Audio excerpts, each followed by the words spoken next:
Good morning, viewers. You're watching Savera Morning Bulletin with me, Vidhi Joshi. The Lok Sabha witnessed heated scenes on Monday shortly after Leader of Opposition Rahul Gandhi started his address during the ongoing Parliament budget session. The situation quickly escalated when Defence Minister Rajnath Singh objected to Gandhi's reference to an unpublished book by former Army Chief General Manoj Mukund Narwane. The Lok Sabha on Monday witnessed a stormy session after Rahul Gandhi, senior Congress MP and the Leader of Opposition, sought to quote from the unpublished memoir of former Army Chief General Narwane on India-China standoff in 2020.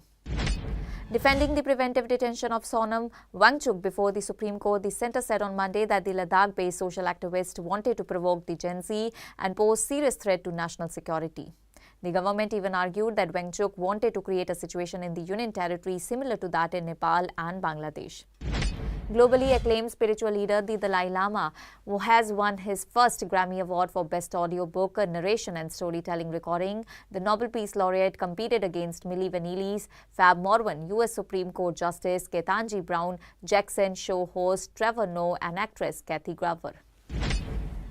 In a major development, the Supreme Court granted bail to Bikram Majeetia in a disproportionate asset case. The Punjab government is expected to file its response regarding the bail application during the hearing.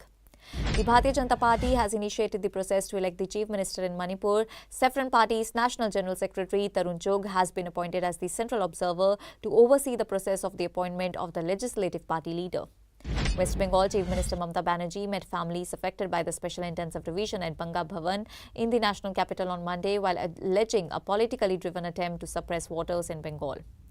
West Bengal Chief Minister Mamata Banerjee on Monday met Chief Election Commissioner of India Gyanesh Kumar regarding the ongoing Special Intensive Revision in the state. CM Banerjee has several times alleged that the exercise was being done in haste without following a proper procedure. The Supreme Court on Monday granted bail to 3 individuals accused of conspiring to swab blood samples in the high-profile 2024 Pune Porsche crash case. The bench comprising Justices B.V.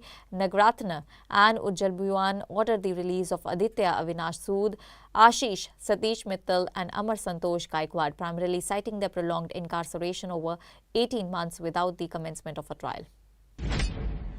Shiv Sena MP Sanjay Raut on Monday raised questions over the death of former Maharashtra Deputy Chief Minister Ajit Pawar, suggesting possible foul play in the plane crash that killed him.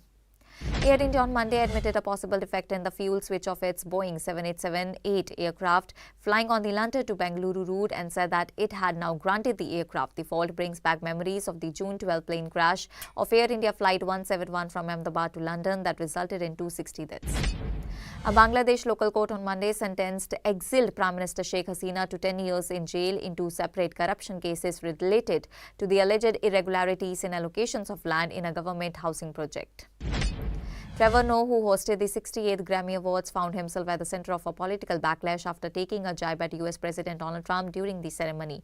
Noah referenced Trump's mention in the Epstein files and linking it to a long-running Greenland joke. While the Pakistani military has launched its largest ever operation against Baloch rebels in Balochistan, the Balochistan Liberation Army has released a video in which a woman, Fidain, that is suicide attacker, could be seen attacking Pakistan Army personnel. The Balochistan Liberation Army, which claimed responsibility for the large-scale coordinated attacks across cities and towns in Pakistan's province on Monday, released the images of 2 of the attackers. Both of them are women, with one identified as 24-year-old Asifa Mengal. The deadly attack has killed nearly 50 people, including at least 17 security personnel.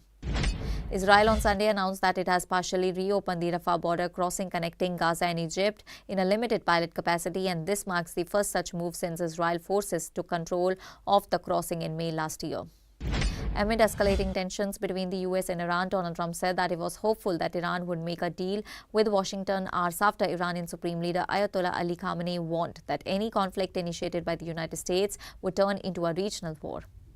Pakistan on Monday launched its first nationwide polio vaccination campaign of 2026, aiming to vaccinate more than 45 million children from February 2 to February 8, the National Emergency Operations Centre said. 9 fishermen from Andhra Pradesh returned to Visakhapatnam on Monday after being released from a Bangladesh jail. They were detained by the Bangladesh Navy in October last year for inadvertently crossing maritime boundaries while fishing in the Bay of Bengal. Pakistan Tehreek-e-Insaf Party on Monday approached the Sindh High Court, that is SHC, against the alleged detention of more than 180 party workers during raids conducted in Karachi and other parts of Sindh under the Maintenance of Public Order Ordinance, local media reported. External Affairs Minister Subramaniam Jaishankar began a 3-day visit to the United States on Monday to participate in the Critical Minerals Ministerial convened by U.S. Secretary of State Marco Rubio, the Ministry of External Affairs said. Pakistan government has permitted its men's cricket team to travel to Sri Lanka for the upcoming 2026 T20 World Cup. However, it has also announced that the team won't take the field for its group match against India on February 15 in Colombo. Indian boxing icon Mary Kom, who has been in the news over her personal life, has issued an official apology after her remarks against her ex-husband K. Onler Kom at the talk show sparked backlash on social media. The six-time world champion has under scrutiny over the past few weeks following comments that she made about a former partner during a recent chat show appearance. The BCCI Vice President Rajiv Shukla said that the Board of Control for Cricket in India, that is BCCI board, agrees with the ICC's stance on sportsmanship regarding Pakistan's boycott of their T20 World Cup 2026 group stage match against India and will comment only after consulting the ICC. With the T20 World Cup 2026 all set to kick off on February 7, the BCCI came forward and announced India's A's 15-member squad for the upcoming warm-up matches ahead of the start of the tournament. With the T20 World Cup 2026 all set to kick off on February 7, ahead of the start of the competition, Cricket Australia has been dealt a major blow as star pacer Josh Hazlewood is expected to miss the early stages of the upcoming World Cup. 4 shots were fired outside director-producer Rohit Shetty's Juhu house on Sunday, February 1. He was present at his house when the gunshots were fired. However, he narrowly escaped the injury, and according to the complainant's statement to the police, the incident took place in the early hours of February 1, 2026. Dhurandhar has emerged as one of the most successful Indian films at the box office of all the time, delivered strong numbers both in India and overseas. This is considering the fact that Dhurandhar never received a theatrical release in the Gulf nations and Pakistan, markets that are traditionally considered crucial for Hindi cinema's global earnings. Despite all this, Dhurandhar managed to trend at number 1 on Netflix Pakistan. The latest reality show on the block, The 50, made its grand debut on Sunday, February 1. The high-voltage premiere immediately set the tone for a season driven by strategy, tension and unpredictable turns as 50 celebrities entered the Loins Palace to win the game. The show also saw Rajat Dalal and Digvijay clashed in a heated argument. Kicha Sudeep and the Karnataka Bulldozers clinched the Celebrity Cricket League trophy after defeating the Bengal Tigers on February 1, 2026 at the SNR College Ground in Coimbatore. The win marked their third CCL title and their first championship since 2014, breaking a long-standing drought for the team, and the match ended with a 6-wicket victory, confirming Karnataka Bulldozers as a strong force in the league once again. Notably, Kicha Sudeep mimicked Rohit Sharma's robo-walk while carrying the trophy. Vin Diesel has confirmed that the Fast and Furious saga will conclude with the final film titled Fast Forever, scheduled for a worldwide release on March 17, 2028. Benchmark stock market indices closed higher on Monday on the back of gains in infrastructure stocks and value buying in heavyweight Reliance Industries, helping indices recover part of the losses seen after the budget. Oslo Secretary at the Ministry of External Affairs, Sibby George, held a meeting with State Secretary, Norwegian Ministry of Trade and Industry, in Oslo, discussing strengthening of economic ties and boosting investment in green and blue tech sectors.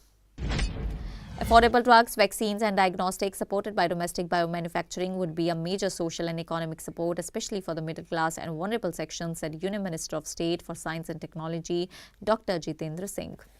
Robust consumer spending and public investment will maintain India's real GDP growth at 6.7% in fiscal 2027 and 7% in fiscal 2028, Global Ratings said on Monday. Tech giant Apple has recorded its highest ever value share of 28% in the Indian smartphone market.